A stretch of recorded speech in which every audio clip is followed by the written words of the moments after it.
morning, CrossRidge. Happy Mother's Day to all you moms out there.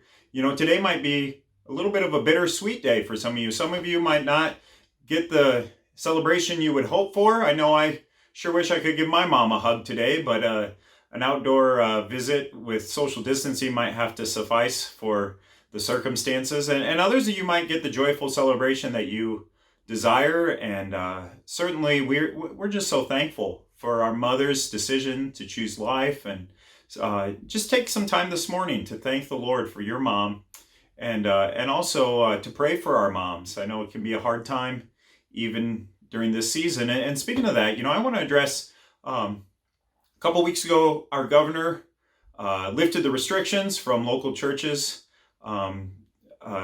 keeping us from gathering, and I'm so thankful for Governor Reynolds' decision. And yet she wasn't necessarily saying, oh, hey, go ahead, everything's good. She was just recognizing the freedom and autonomy of churches to choose. And given the experts' opinions, I guess right now, we've chosen to exercise our right not to gather out of concern for our neighbor, love for our neighbor, and to do our best to play our part. And yet I'm encouraged, and I hope you are too. Even though this is the 8th Sunday, I think, that we're not gathering, there are some options that we're considering and praying over, and sure need your prayers and your feedback as well. Maybe that it's whatever we decide, we're encouraged to continue with some at-home online video options, and so we're going to try our best to accommodate that. And some other possibilities might be small groups, smaller small groups, maybe another family in a home or a larger space, that some of you might be interested in, though the sanitizing and social distancing standards make it kind of hard. That's, obviously not having a facility of our own means that we've got a different protocol even to follow and set up. We have some pretty committed volunteers, but sanitizing all the equipment and all the number of people, getting them organized and making it happen safely is a challenge for us. We don't think it's impossible, but we're just seeking the Lord on behalf. And another opportunity that we might have that we're really praying about and optimistic about is the possibility of outdoor worship gathered together. And so we're hoping by Sunday, May 24th, to begin gathering again corporately in some form. But obviously, however we gather, it's going to look, it's just going to look different, isn't it? I think I'm being realistic in understanding that, the greeting time's not going to look the same. Our time of worship probably isn't going to quite feel the same or look the same. Our singing, all those things.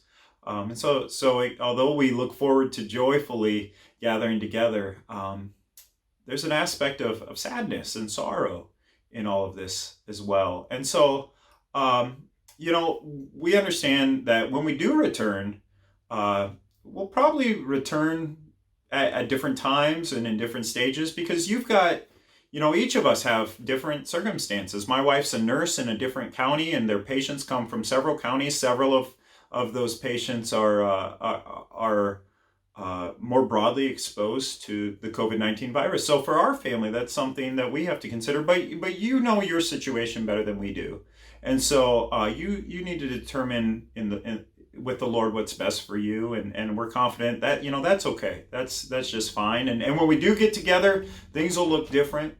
But we want to know, what do you think?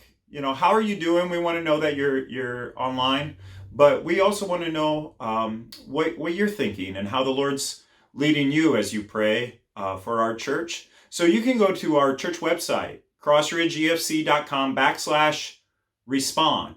It's CrossRidgeEFC.com/respond. And would you tell us, what are your thoughts? We just love to hear from you, hear how the Lord's guiding our body. I also want to say thank you so much for remembering your church in your contributions, and your generosity has just really been overwhelming, and we are so thankful that we are able to continue our mission of nurturing a love for God and love for others, and making disciples of all people through your gifts. And we're just so thankful that you're joining and partnering with our mission in that way. And so it's a privilege that we have now, really, even though we can't be physically together yet, to worship the Lord. And so I just want to encourage you to take just a moment to pause and calm your heart before the Lord, and seek His face this morning in your prayer, in your worship, and also to be mindful of others, that their situation may be a lot different than yours. And so would you be praying for our church family, the variety of stages of life and different walks of life that are represented? And take some time to reach out to one another. Let's be intentional about loving each other during this difficult time. But let's set aside this time to the Lord and give ourselves to Him now.